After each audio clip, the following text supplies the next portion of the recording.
Hi, and welcome to Experience Points by University XP. On Experience Points, we explore different ways we can learn from games. I'm your host, Dave Ang from Games Based Learning by University XP. Find out more at universityxp.com. On today's episode, we'll learn from Richard Durham.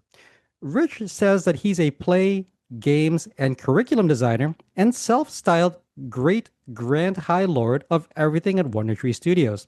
I've known Rich for years now, and he's a prolific game designer, creative director, and educator with over 30 games under his belt, from street festivals to tabletop, all exploring how play shapes art, research, and decision making. Rich, Kiora.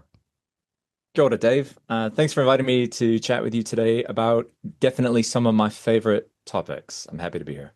Great. We are very happy to have you on the show as well, Rich. So I want to dive into the very first question, which is designing for diverse mediums. So I know that you've designed over 30 games across everything from street festivals to museum activations, tabletop games, and even secret events. So my question is, what keeps you exploring such wildly different formats? Because I know that there are some professionals that only stick to tabletop or only stick to digital. And when you're starting a new project, how do you figure out which medium is the best fit for the experience you want to create? Oh, well, the easy answer here is that the client demands tell me what kind of medium I'll be using for the experience. But frankly, I quite enjoy Mhm. exploring different formats because because like as a lot of the listeners I'm sure would know, games don't really exist right Mhm. on their own. Mhm. They're just like the relationships between things or agreements between players and the play objects. So it doesn't really matter what medium you're using them in when you're talking about the kind of ludic elements of it. Mhm. And I quite like the physicality of tabletop games, yes, but also being a person and going around buildings and different architectural spaces and Mhm. how that space can be playful. So Mhm. when we're doing a street festival, it's quite fun to see how you can use a really long park that might have like little undulating grassy hills and things and say, oh, how can that be incorporated into the play? Mhm. So Mhm. it's really driven by a curiosity for the stuff that I get to use. And anytime I'm in a new place or a new project, it's like picking Mhm. up a new set of toys that I get to play with and then saying, oh, well, what can we do with this? What can we do with that? Right. Etc. So and choose in terms of figuring out the best one, Mhm. when there's a bit of flexibility as a lot of designers would be familiar with, right? You got a lot of maybe requirements that a client has, Mhm. or and those requirements may not be about the materials themselves, but they may have kind of an aesthetic requirement. Like they may Mhm. say, "Oh, I really want all these players to feel a sense of awe," for Mhm. instance, while they're playing this game, and that's going to be a lot harder when you're doing a card game. Yeah. Mhm. So if I can relate the values of that the client's getting at and the aesthetic experiences the client is getting at, or whatever game experience I'm trying to make, if it's not a client I'm selling, Mhm. then I can say, well, what kind of medium of expression is going to be the best fit for those kind of experiences? I Um, see. yeah. And I think you bring up a really interesting point here, Rich, because I know you said you're working with clients on a regular basis. Can you walk us through more about like what is that conversation like when you have with a client when you're asking like I guess kind of the soft question like what do you want this experience to be? Because they're clients, they came to you because you're the expert here, but how do you I guess structure and formulate that conversation with them? I'm not going to say there's one size fits all for that Hmm. conversation. And again, this is the biggest non-answer to a question. Um, I benefit because when I'm brought onto a project, it's because they already know they want a game of some kind. Hmm. That Hmm. cuts a lot of the conversations out. So if someone was listening to this and say, "How can I do this too?" Definitely position yourself where people know what they're aiming at when they, bring you on. Hmm. Um, Hmm. and my goal at that time is really to unpack what again, I kind of mentioned earlier, the values of the people, the Hmm. clients, yes, but also the people who are going to be playing the games. Hmm. What are they trying to communicate? And the reason I do that is because something that that's often used in like learning games specifically is this idea of backwards design and constructive alignment, et cetera, et cetera, et cetera. Hmm. And I often think that it can get a bit too overused on the kind of skills and cognitive side of things. Mhm. So when I'm talking with clients and they're used to talking about concrete things and here's the skills we want people to learn, or here's they talk about outcomes that they Mhm. want, right? And they've got some idea for outcomes. And so the conversation often needs to be steered away from the the kind of explicit KPIs and Mhm. more towards why are they doing this in the first place? Like Mhm. what's the what's the purpose of the organization? What Mhm. if I had to pull some examples, um uh I was I ran a workshop once where I had a fictional scenario Mhm. where it was a parent who's trying to um, communicate the importance to their child of watering the plants regularly, Mhm. and Mhm. they were going to be making some sort of game to help with the kid to learn this, and almost all of the groups who went through this exercise were designing the game and the values that they had as a parent Mhm. talking to the kid, like why it's important to water the plants, et cetera, and why it's important to learn discipline, et cetera, et cetera. But it was all, as you can see, it was all told from that parent's point of view, Mhm. from the grown up, and not from the kid who's like, well, how can I connect with this? How can I incorporate plants and caring for plants into my life? Why do I care? Mhm. And so unpacking that is quite an important first step in the conversation. Mhm. Is figuring out, well, who's using it and Mhm. how is it fitting into their life and why? How do they incorporate that? And an exercise that I go through, again, not one size fits all. Mhm. And I've talked about this at the GameSpace Virtual Learning Conference. Mhm. Is this kind of a laddering technique that I'm borrowing from personal construct theory, which goes way back to like the 1940s from George Kelly. Mhm. And the idea of a repertory grid, for instance, or a laddering technique, or is Mhm. this a series of neutral questioning, asking people about why something is important, and that's really what it gets down to, and then recognizing that when people say something is important, it's often in contrast to something else. So there's Mhm. another pole of values there that they're trying to avoid or prioritizing more than the other one. So that you got to ask as opposed to what. So when you are talking about, oh, it's important to water the flowers, and the parent, from the parent's point of view, is saying, well, Mhm. it's important to have discipline, Mhm. as opposed to what, right? Yeah. As opposed to being lazy, or as opposed to not caring, or Mhm. opposed to other things, because there's subtle differences between being lazy and not caring about the plants Mhm. and about take your pick, right?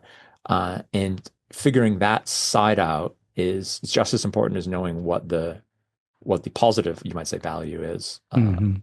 Yeah. And so, yeah, that kind of a conversation is where I go with it usually, is a lot of questioning. Mhm. I find that sometimes clients have difficulty talking about the values of an organization that they're within, or the Mhm. people, or the client, or the customers. So I'll get more concrete with it, Mhm. and I'll ask them questions about what kind of stories they want the client, the audience, of the players, what kind of stories they want them talking about the experience, or how they want them talking about the not, I said this is a bit manipulative, but what kind of stories they want them talking about at the water cooler, right? When they Mhm. are talking about the game, the experience, or the organization, Mhm. and recognizing that the game or whatever experience they're having is probably a small part of a larger organization's campaigns for change, or whatever they're often working in, Mhm. uh, means that it needs to fit within that larger ecosystem, and it's not working alone. And so, knowing that the stories that they tell are going to be influenced a bit by the game, I can say, well, what kind of things you want them talking about, what kinds of skills you wish them to reflect upon, etc. And I talk about that, like the actual behaviors that they want to see. I Uh, see. Great. Well, thank you, Rich. I know that one of the things that really resonated with me is really thinking about the audience. Like when you're talking about that specific game about watering the plants for children, I think that, like the client has a bias, right? They're coming into this from the perspective of the parent because, like they are your clients, are the ones that have come to you with this specific idea. But as a designer, I think knowing who your audience is and how you're going to appeal to them specifically, like through this interactive experience, is a good one. And another good takeaway for those that are listening that run their own sort of consultancy, I think that that aspect of defining whatever your client or customer's values are and trying to determine how is that situated in relevance to like a polar opposite, or whatever provides it contrast is really important because we were discussing before, your client, your customers can have some sort of bias, and being able to identify like this is important in contrast to what is as important as asking, what is important for the overall project. So I appreciate you, Rich, shining some light on that because those are some things that I think that we often forget about. But I want to go into the second question here, which is incoherence design, because I'm going to go back in time a little bit to your last presentation from the Game Space Learning Virtual Conference 2024, which was quick, dirty, and backwards. And you talked a little bit about this when you're discussing learning games. But I want to know, could you walk our listeners through how it works, specifically quick, dirty, and backwards, and maybe why starting backwards can actually make it easier to clarify both the learning goals and the game goals? And also, if you can, I'm overall curious how this ties into your ideas around intentional, we're calling it this incoherence. Like, when might it actually help to let a game be slightly incoherent for the learner overall? Oh boy, there's a lot of them. So I kind of recapped the quick, dirty, backwards framework I was talking about before. Mostly it was about saying, hey, you organization that wants to change other people's behaviors, Mhm. maybe reflect on what it means when you're in a position where you're trying to change other people's behaviors. Like, isn't that a bit weird, maybe? Yeah. and and going at it from the people whose behavior maybe they want to the people themselves, Mhm. do they want to change their behavior? Mhm. Uh, is there an awareness there, for instance, that you want to raise so that they can see, oh, perhaps there's a behavior that's problematic? Mhm. Um, and that's starting with that kind of, where is behavior change happening, if behavior change is your goal, mind you. Mhm. Mhm. Looking at a lot of the learning games, again, this is a bit of a side note here, Dave, but it's Yeah. like learning games fall into these camps of like, I want to change someone's behavior, Mhm. or I want to improve their skill doing something, or I want to Mhm. make them aware of something. Mhm. And I find some of them, obviously the most effective ones are ones where you can measure quantitatively, and you're going to talk about the skill training ones. Mhm. Mhm. Games are so much more powerful than just that. Mhm. And the awareness side of things is almost like dropping raindrops in an ocean sometimes, Mhm. right? That's the Yeah. ecological part of it. That's the what can you do really with just one game kind of question. Mhm. And part of this is all just saying, well, line all of this up with a the values of the people who are that you're communicating with. And I'll talk about it like that. You're communicating with somebody in this ecosystem that they exist, and you want to communicate. So what is the message you're trying to communicate? And Mhm. that's the end. And what are the values behind that message that are going to resonate with the person you're talking to? Mhm. Starting from that, I used the laddering technique, was what the one I shared in that presentation. Mhm. Mhm. And it really was just a series of why questions that you then say in contrast to what, and then you kind of you kind of go to the next level, um, and you say, well, why is that important Mhm. that you are disciplined as opposed to lazy, and then you go up another level and another level, and eventually you get down to some deep enough to where you can call it a core value, but it's not Mhm. obviously really, but you can stop and you can say, all right, let's take that. In the example in that pre-conference presentation, I was talking about a supply chain game. So Mhm. it was very much like, let's learn some skills. Mhm. And it always comes back down to money eventually. But we said, well, okay, yes, we want your company to make money, but the most useful part of the values chain that they created was this: they wanted to increase trust with the customers, Ah. Mhm. by being reliable. And we got there through being reliable and people knowing the supply chain, etc. Mhm. So we Mhm. centered that, and then we say, okay, how do you go about doing that? How do you build trust with your customers? And then you Mhm. start going down the how side. And Mhm. this is a classic kind of creatives technique, right? You ask why and then how. Mhm. Uh, the importance being that you got the dipole, so you're asking the other in contrast to what. So when you go to the how questions, you're then asking you, well, what's stopping you? And Mhm. you're looking for blockers.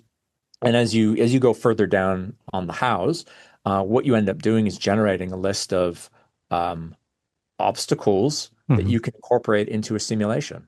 And a lot of on the wise side, when you're looking at things to avoid, you're looking at what failure states might look like. You're looking at how do you like what kind of systems do you not want to have happen and spin out of control, like safety problems, for instance. If you Mhm. want to be Mhm. reliable, you know that your objectives are going to be around delivering things to people on time where they need it. and with what they need. And so, Hmm. how do you how do you engage with that system? We know what failure looks like now. Is it's spending too much money doing that. It's doing Hmm. it at the wrong time. It's people losing trust in you. So we Hmm. know the variables now that people want to talk about in their system, and that allows you to then translate that into a game, right? Right. Or simulation kind of a game in that case. That's basically what the quick 30 backwards framework was. It's just a Hmm. lettering technique, and I gave it a cheeky name. Uh, the In terms of clarifying the learning goals and the game goals, Hmm. this is the part where, like, when I talk about, I think games designers in learning context too often harp on the hard variables, Hmm. like the KPIs, right? Like they're a training game, so to Hmm. speak. Hmm. Yeah. And and again, I think that's probably a fault of a lot of the learning sciences and learning years where they key on the blooms, right? And they say, Hmm. well, we're just gonna say, well, we're gonna have to players analyze something or apply something or whatever. Hmm. Hmm. And they're always in the cognitive domain. And oftentimes when you have a largely aesthetic experience in playing a game, you could be leaning on the affective domain a lot more if you want to even talk about blooms. Hmm. And so things about awareness or taking different perspectives, etc., Hmm. are a really powerful way of thinking about the experience. Hmm. It's a lot more translatable to games. And so Hmm. the goals and the game goals are a lot easier when you say, oh, well, we want players taking a different perspective than their usual one. Oh, that's easy. Hmm. That's a multiplayer game where maybe it's cooperative and you've got asymmetrical roles and you're going to throw the players into a role that's maybe not their own. Hmm. Hmm. Done. The question then is, how do you do this uh, after the game as well? Like, and by that I mean you can't just throw them into another role and say, "Congratulations, you've experienced being, somebody else." Hmm. Right. Part of this is the debrief, right? I say a large part about it is the debrief, Hmm. and Hmm. I'll touch on that maybe later. But this idea of the incoherence that you're getting Hmm. at is like saying, well, um, when you've unpacked the values and you found the obstacles and the Hmm. systems that you want them to engage with or not engage with, and the objectives might be things like taking other people's perspectives. Hmm. What intentional incoherence is, um, and that was related to a different presentation from 2025 Hmm. about intentional incoherence, about all of the elements of a game working in sync or not in order to highlight something. And if you want to highlight a particular value, Hmm. you can make it you can add some dissonance in the experience, whether through the visuals, whether through the way the narrative is presented, or Hmm. whether or how the mechanics play out, etc. And then that becomes a talking point. Hmm. Um, and then because it becomes a talking point, and you can even talk about it being incorrect, for instance. So let me use that as supply chain game as an example again. Hmm.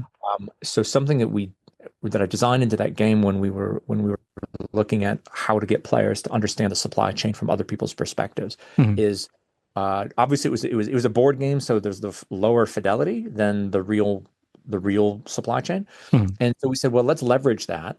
And instead of trying to make a super complex or super realistic supply chain because we want them to be accurate and be able to translate it one to one to the role or something like that, we Hmm. said, well, we know it's low fidelity, so why don't we make it so that the roles are not quite right, right? Like Hmm. a bit of that uncanny valley of the roles, Hmm. so that the players, when they're playing, can say, yeah, that's kind Hmm. of how it works. Yeah. But really, let me tell you about it, right? And that could be another player at the table who actually has that role. So if Hmm. you're the person who works at the docks unloading the cargo, right? You Right. might say, "Yeah, I can see where they're going, but here's how it is in reality," right? And that dissonance then is useful for us. Hmm. Keep in mind, it's not totally saying, "Well, we're just going to make it so it doesn't make any sense." We're not going to Hmm. make a mechanic, a gameplay mechanic that doesn't relate at all to the role. We just Hmm. want reduce its fidelity enough to where it's got that semblance, and then we tell them we know it's wrong, Hmm. know it's low fidelity.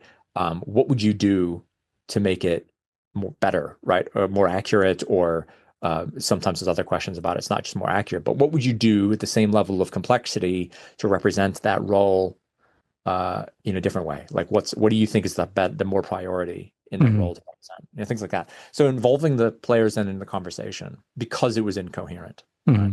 Hmm. Another example of that that I talked about in the presentation earlier this year was the visual aesthetics of games like Root or things like that, or the Hmm. game I had a work example with about an inequality game or an inequity game, excuse me, Hmm. Hmm. and using kind of light cartoony images for that Hmm. because it kind of allows people to go into a game thinking it's easier, and then you recognize that, oh, actually this game has a lot of legs, or it's complex, or Hmm. there's a lot, it's saying a lot of real heavy things, but they would have maybe bounced off of it if it presented itself in an academic way. Hmm. And by being visually accessible, you can get in the door a little bit, and then they can engage with it on the level of the semiotics there that are the symbols that are there on the imagery, Hmm. uh, and then they can make more meaning themselves. So the incoherence again is leading towards not just an entry point, but in this case, them filling in the gaps Hmm. with their own meaning making, which is where games are good. So using intentional incoherence to allow players to make their own meaning is a Hmm. good place to do it. One point that I think you brought up, Rich, that was really interesting was talking about fidelity and abstraction. So I know that this is a difficult question to answer, but I know you're creating incoherence for a specific purpose here. But for you, how do you reconcile how strongly like the I guess spectrum of fidelity for a particular scenario or simulation, like what informs you in your process in trying to make something as like realistic as possible, or abstracting it so that you're conveying the overall idea. It doesn't have to be exact, but it's enough so that for the learner, for the player, they I guess they reach the objective, or they understand exactly what you're trying to convey. Do you have a process for doing that? Uh, like a lot of the things, is a series of questions, right? Yeah. And in this case, when it comes to fidelity, Hmm. uh, if I'm talking about fidelity along the lines of realistic simulations, Hmm. I need to first identify that I'm doing a simulation, Hmm. because not all games are necessarily uh, aimed at the simulation of the facts, right, on the Hmm. or processes and things. So I don't need to be pretending like I'm doing a miniature version of that. Sometimes the fidelity is around the again, to go talk about the affective domain again, like Hmm. Bloom stuff, is about I want a fidelity of that experience, right? Hmm. So I can say, well, what is it going back to those values? I can say, what does it really matter? What is it key to represent? Hmm. And what tools do I need to represent that? So more specifically, if I'm talking about players taking different perspectives, and that would Hmm. be one of my outcomes, I don't need a lot of fidelity beyond them feeling. Notice I'm talking just about the big field, Hmm. feeling like they're in a different role. So they're responsible for something other than the other players are, perhaps. Hmm. I might have tools about like what quite literally, maybe they have tools, Hmm. actions that they can take the others players can, or maybe they're holding something. Maybe it's a dress up game. I don't know. Whatever the context is, maybe it's a Hmm. game where they get to wear a hat. And in doing so, they have an enclothement effect, right? And they can Right. feel like, oh, I've got a lab coat on.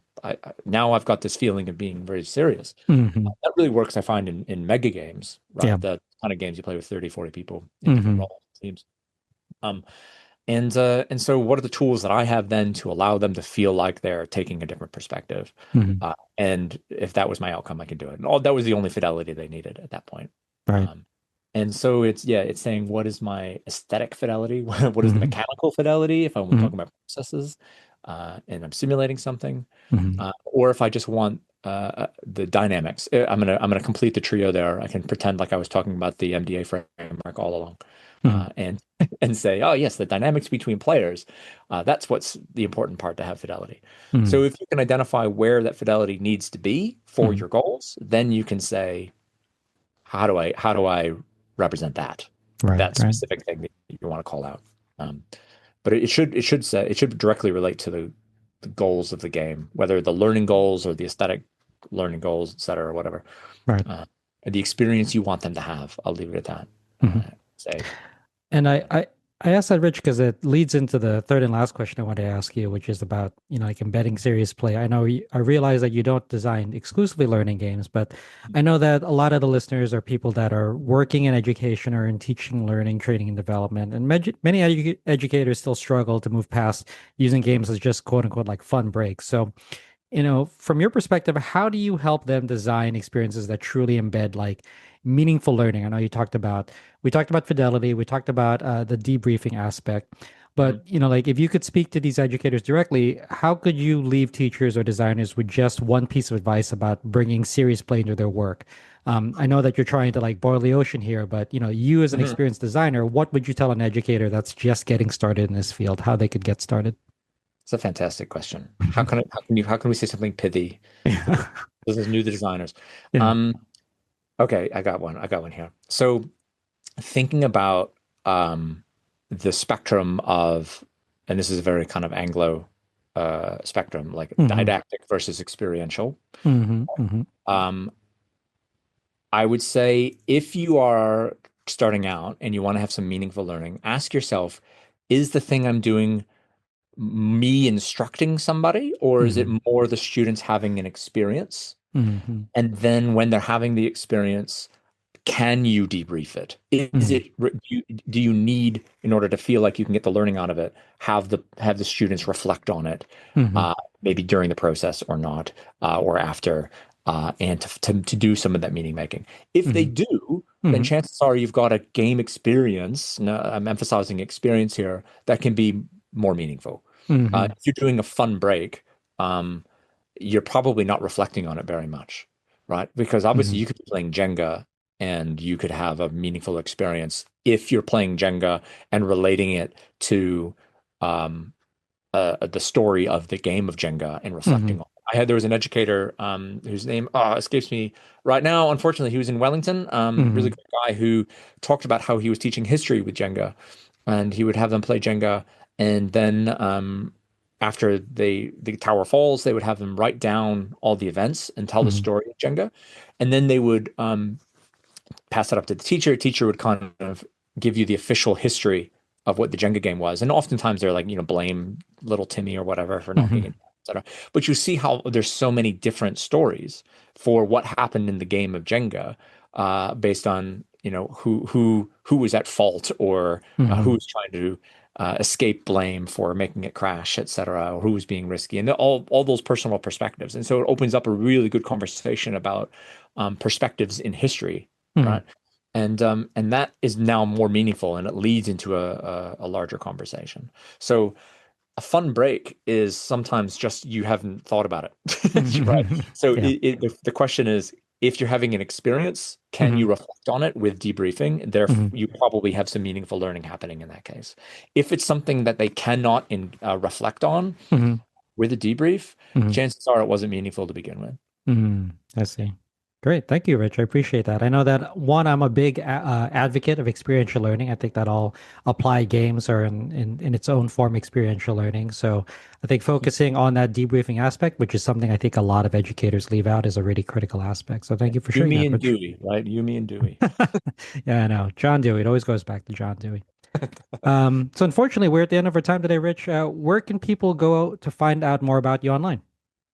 Um, right now, the places they can go are LinkedIn. I'm Hmm. just Rich Durham at LinkedIn. So Hmm. LinkedIn.com/, I think, in Rich Durham or something like that. Rich Durham.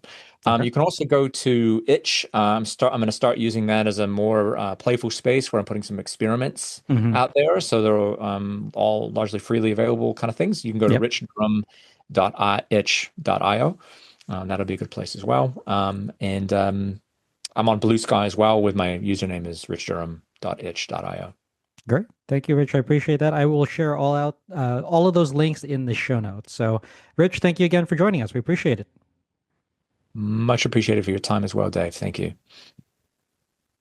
I hope you found this episode useful. If you'd like to learn more, then a great place to start is my free course on gamification. You can sign up for it at universityxp.com/gamification. You can also get a full transcript of this episode, including links to references in the description or show notes. Thanks for joining us. Again, I'm your host, Dave Eng from GameSpace Learning by University XP. On Experience Points, we explore different ways we can learn from games. So if you like this episode, please consider commenting, sharing, and subscribing. Subscribing is absolutely free and ensures that you'll get the next episode of Experience Points delivered directly to you. I'd also love it if you took some time to rate the show.